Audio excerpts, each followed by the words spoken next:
Muita gente tem dúvida a respeito do pós-ciclo, principalmente se é possível manter os resultados depois de retirar os esteroides anabolizantes, depois de você retirar os hormônios. E hoje a gente vai debater exatamente isso para a gente entender se realmente dá para manter ou não dá para manter os esteroides anabolizantes.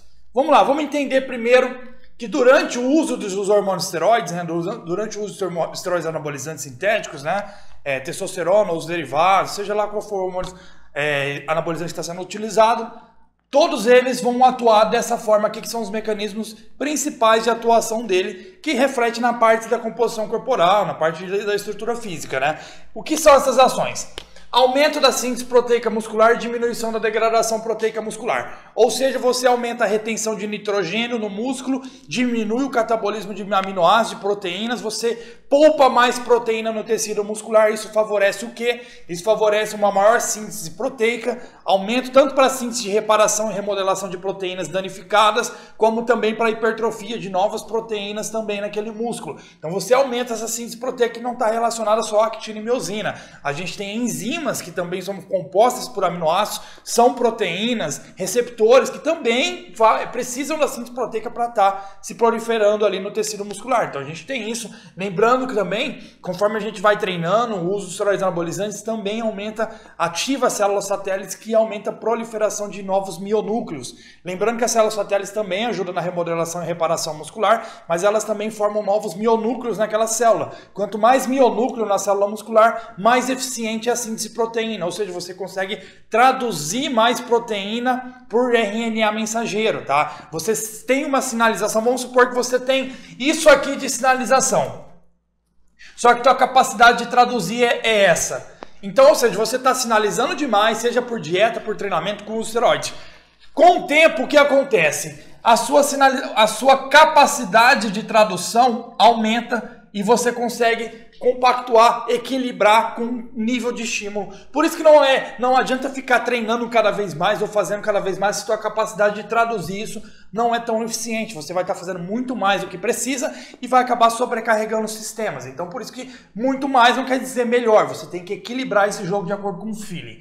Você também tem um aumento da força, já que a gente tem atuação ali nos receptores androgênicos, favorecendo o aumento tanto das proteínas contráteis, quanto mais proteínas a gente tem contráteis, maior capacidade de gerar força, aumento do metabolismo energético nessa parte de produção de energia imediata, aumento dos estoques de fosfocreatina, só com oxandrolona? Não. Com todos os esteroides anabolizantes a gente tem um aumento de fosfocreatina, que é uma fonte energética imediata do treinamento. Para os primeiros 10, 15 segundos ali a gente utiliza essa fosfocreatina. Você potencializa essas vias, aumenta o poder contrátil, você consegue produzir muito mais força. E aqui entra um ponto interessante, por quê? Quando a gente usa esteroide anabolizante, a nossa capacidade de força muscular aumenta muito mais do que a capacidade articular ou do tendão de receber essa carga. E aí a pessoa cresce a força muito rápida, só que não tem uma técnica tão refinada. O que acontece? Lesão, estiramento do tendão, estiramento muscular, também acontece rompimento parcial de tendão, rompimento total do tendão. Por quê? Tua força muscular está muito forte,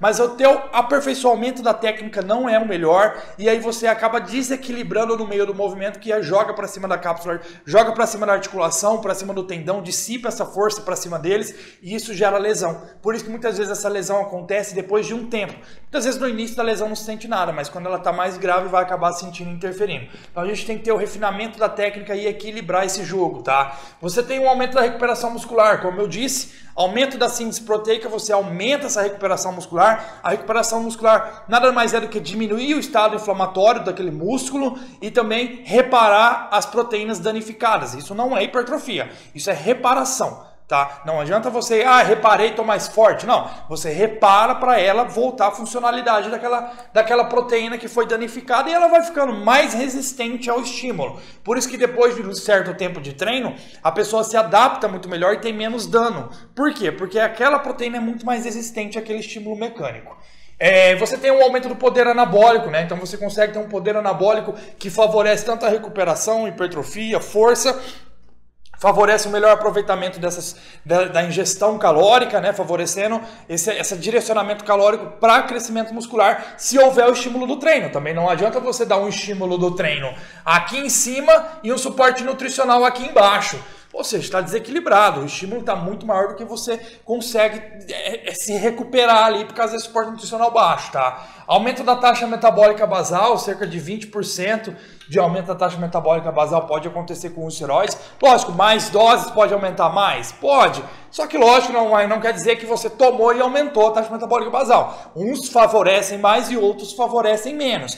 Mas existe um aumento da taxa metabólica basal em cerca de 10, 20% ali para a maioria de quem usa e responde bem. Então, se a taxa metabólica basal é 2.000, você vai lá.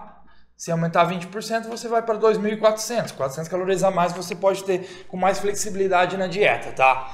Você tem um aumento da lipólise, ou seja, você consegue quebrar a célula de gordura com muito mais facilidade. Então você quebra essa célula de gordura. Lembrando, não adianta ter a lipólise se você não tem gasto calórico para oxidar essa gordura. Você vai lá e joga um monte de coisa para causar lipólise, quebrar, quebra a gordura. Só que essa gordura quebrada precisa ser oxidada na mitocôndria. E ela vai ser oxidada quando? Quando existe gasto calórico e demanda para a produção de ATP. Se não tem essa demanda, ela vai ser restrificada e vai virar triglicerídeos, vai virar gordura de novo.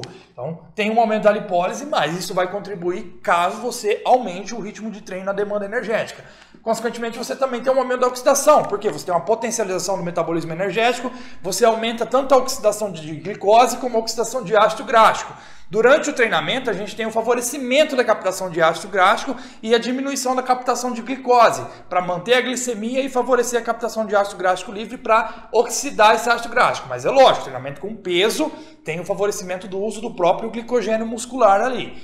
Mas tem um aumento dessa oxidação desses substratos energéticos, tá? Lembrando que tem a diminuição do catabolismo de proteína, então você oxida mais substratos como o ácido gráfico, você oxida um pouco mais de glicose, favorecendo a produção de energia. Você tem uma diminuição da lipogênese, ou seja, o esteroide anabolizante ele inibe a síntese de gordura, ele diminui a lipogênese, essa síntese de gordura. Você tem um aumento da proliferação ali dos receptores beta-adrenérgicos. Então você consegue proliferar os receptores beta-adrenérgicos, ter mais receptores beta-adrenérgicos com o uso do esteroide anabolizante. O que acontece? A adrenalina, a noradrenalina vão se ligar a esses receptores novos e vão gerar o estímulo da lipólise, da quebra de gordura. E lógico, com o aumento da proliferação de receptores beta-adrenérgicos, você também tem eles em outros tecidos, por exemplo, no coração, o que pode aumentar o débito cardíaco, você pode acabar aumentando, levando a taquicardia, aumento da frequência cardíaca, aumento da pressão arterial, porque esses receptores beta-adrenérgicos estão direcionados em diversos tecidos diferentes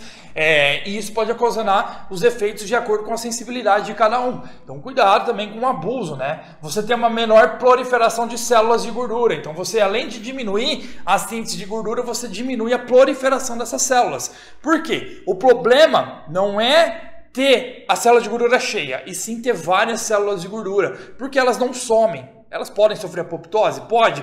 Morrer? Pode. Só que elas não somem tão facilmente. Quem tem mais células de gordura proliferadas são aquelas pessoas que têm resistência a queimar essa gordura. Porque tem muita célula de gordura ali e elas não têm muitos receptores beta. Elas têm mais receptores alfa, que anula o efeito da lipólise.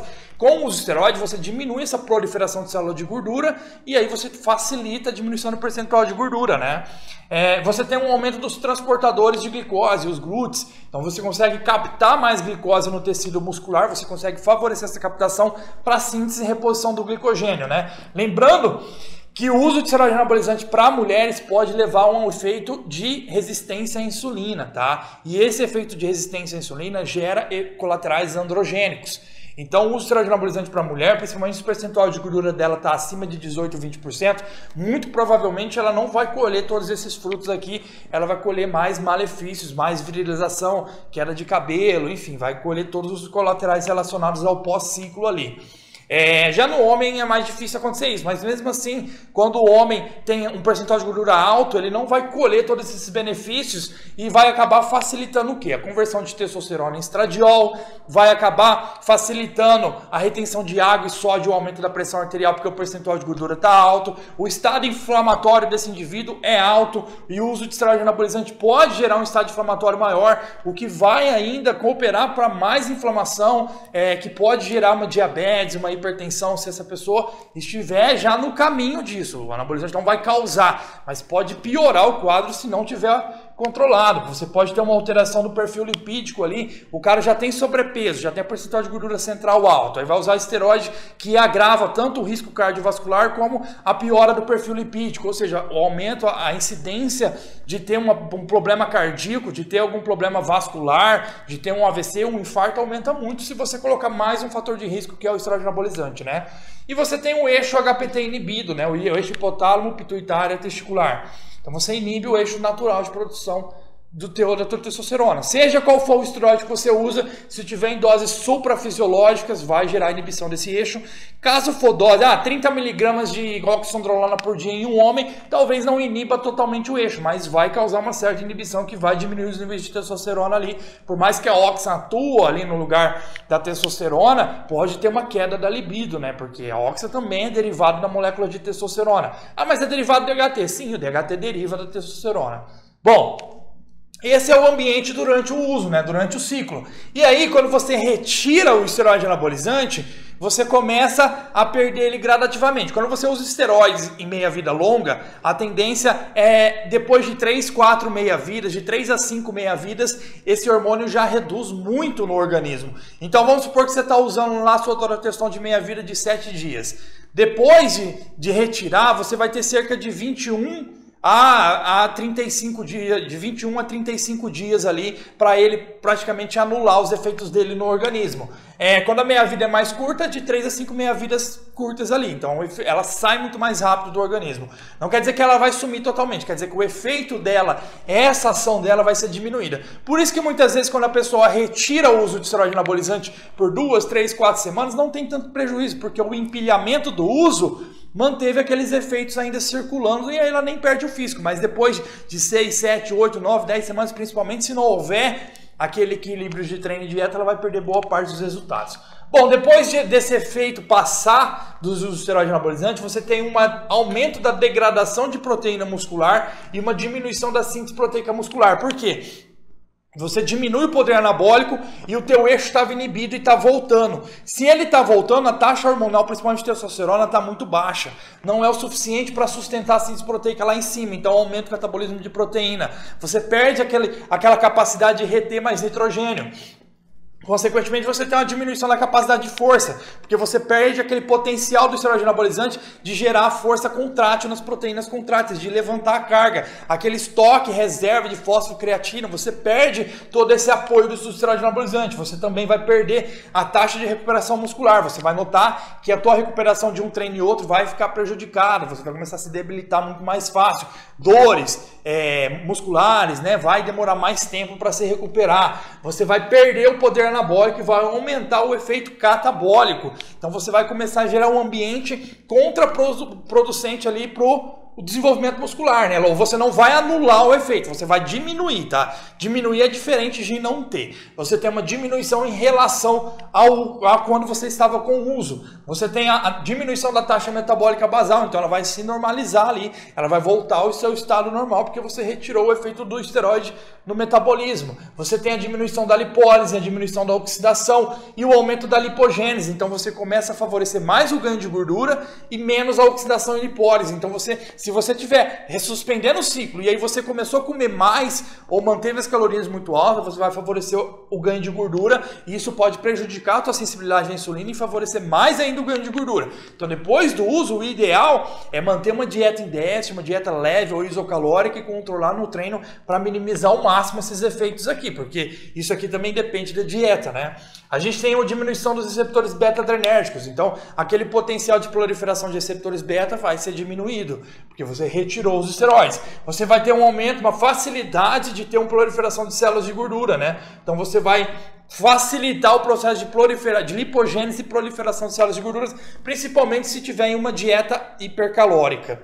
Bom, a diminuição dos transportadores de glicose também vai acontecer, você vai diminuir o potencial de ação do esteroide nesses transportadores, ou seja, você tem um ambiente aqui catabólico e você tem um eixo HPT retomando. Enquanto esse eixo não retoma, o teu estado catabólico continua aumentado, e aí você precisa suprir isso com ingestão de proteína de 2 a 3 gramas a quilo, com uma dieta isocalórica ou déficit calórico e com o treino. Por quê? O treino ele favorece o aumento da síntese proteica, o treino favorece a manutenção da força, o treino, lógico, vai prejudicar a recuperação, é só você adequar o volume de acordo com a sua capacidade de se recuperar. Só que o treino ele favorece o poder anabólico, ele favorece a síntese proteica. Então depois da retirada do uso, mantenha o treino em um ritmo que você consegue manter uma boa forma, tá? Você pode manter uma força um pouquinho maior do que antes de usar? Pode. Você pode manter a massa muscular. Você não vai manter toda a massa muscular, mas você pode manter uma parte dessa massa muscular. Você vai manter isso de acordo com o teu potencial genético de manter isso. O que isso quer dizer? Se você tem um potencial genético bom, você vai segurar uma parte dos ganhos. Se você tem um potencial genético ruim, você vai perder boa parte desses ganhos ou perder tudo, tá? Então vai depender muito do tempo de uso e tua resposta genética. Por quê? Aqueles mionúcleos proliferados ali na célula muscular, eles não vão desaparecer. Então você ainda tem uma eficiência de síntese proteica, você ainda tem uma facilidade em desenvolver massa muscular mesmo não estando usando. Só que você vai continuar com aquele estímulo e tua resposta em traduzir essa informação é individual. Se você está natural, não tem como se comparar ao hormonizado. Então você vai acabar perdendo uma parte desse pós-ciclo. Não tem o que fazer, tá? O único jeito de não perder é você manter uma dose baixa. Por exemplo, 200 mg de testo na semana para homem, 5 mg de óxido para mulher, você consegue fazer a manutenção porque ainda você tem esse efeito suprafisiológico do hormônio ali atuando nessa manutenção e pode até melhorar, né?